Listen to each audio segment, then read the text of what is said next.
Welcome back. Believe it or not, campaign season is heating up with a plethora of contested primary races here in Illinois. The retirement of U.S. Senator Dick Durbin has set off an intense race on the Democratic side between three challengers, Representatives Robin Kelly and Raja Krishnamurthy, as well as Lieutenant Governor Juliana Stratton. And then there's also a race on the Republican side of the aisle. One of the declared candidates joins us now. He is Don Tracy, the former chair of the Illinois Republican Party. Don Tracy, thanks for being up here with us. Thanks for having me here, Paris. All right, so tell us why you believe a Republican, namely you, can win this seat that has gone reliably Democratic for decades now. Well, I wouldn't say decades, but it has been a while since we won statewide. We last won in 2014 when Topeka and Rauner won. And the last time we won a U.S. Senate seat was in 2010 when Mark Kirk beat Giannoulis. But it's an open seat, and those are easier to win than running against an established incumbent with a polished statewide organization. The candidates on the other side themselves do not have experience with statewide candidates on their own. Stratton, we know, is lieutenant governor, but she ran on Pritzker's campaign. And the Democrat Party seems to be taken over by the socialists, and they're running hard left, and I think that opens up the middle for a Republican to win in Illinois statewide once again. And certainly, you know, the prescription in Illinois has been a moderate candidate. Mark Kirk was considered moderate, Rauner, at least culturally, socially moderate.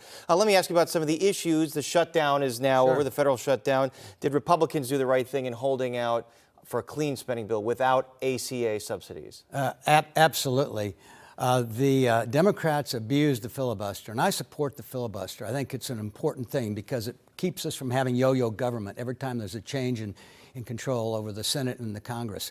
But in this, and I don't know that there's ever been an abuse of the filibuster in a clean resolution, a situation like this, because the Republicans weren't trying to change any policy with that. They were just continuing funding at the Biden budget level. Shouldn't have been an issue. In the Biden administration, the 14 times they voted for resolutions like that. They've voted for this same resolution last spring. They decided to take a stand because because health care does need to be reformed.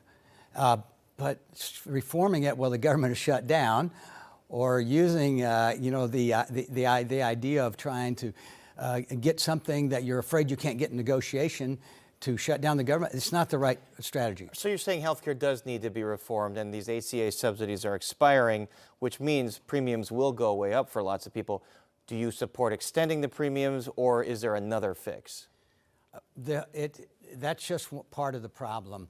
With these subsidies, that was a pandemic bill, and they were given because of the pandemic. The pandemic is long over. It's been over for about 2 or 3 years.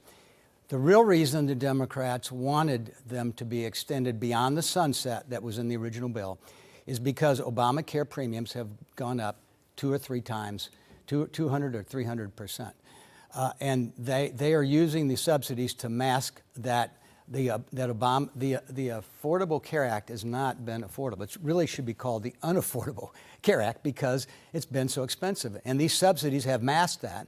And that's why they wanted this. And, but I agree, we have to have health care reform. Health care is approaching 20% of GNP.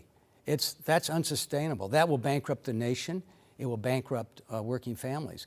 But it's a lot bigger than just those subsidies, and it needs to be reformed on a bipartisan basis. Part of the problem why Obamacare is still a problem here, I don't know, 10 or 15 years after it came into being, is that it was not bipartisan. It was shoved down the Republicans' throats. Healthcare is too important for one party to shove it down the other party's throats. It needs to be bipartisan reform. Speaking of cost, the president has gotten some flack from his own party recently about maybe not acknowledging the high costs overall Americans are facing: inflation, tariffs, energy. How do you bring those down? Well, that is the number one issue, cost of living, and it's the number one issue I'm running on, is to lower the cost of living. Health care is a big part of it. We need price transparency. Under Biden, there was a vote in the House by 320 votes, bipartisan vote, to do price transparency, so you can know what this hospital charges for this surgery, what a different hospital might charge for it, that sort of thing. But it went to the Senate and it died because of Bernie Sanders, who wants Medicare for all. I think he's afraid that if we reform health care so it works better, that then he won't get his single-payer system, which is what he really wants. So that's one area. Drug prices need to be reduced. We need cheaper health insurance alternatives instead of policies that have too many bells and whistles. We need to lower the price of energy. Republicans are environmentalists, but we are rational environmentalists. We are not extremist environmentalists. And the people that believe in climate change extremism, they've been substituting reliable, affordable energy policy with overnight, super expensive green energy stuff. So that's why utility prices are going up everywhere. And all of these big and energy factors into everything, food, furniture, housing, and all that. No question, intertwined. So many issues to get to, but Don, Tracy, I'm sorry, we are out of time. Thank you so much for sharing. Out of time? You got Gee, Merry Christmas. Well, we do have so much more to talk about. We have a long campaign season, and we will get to all these others. But thank you so much. Thank you for having me. You got It's always it. good to see you. You got it. And we're back right after this.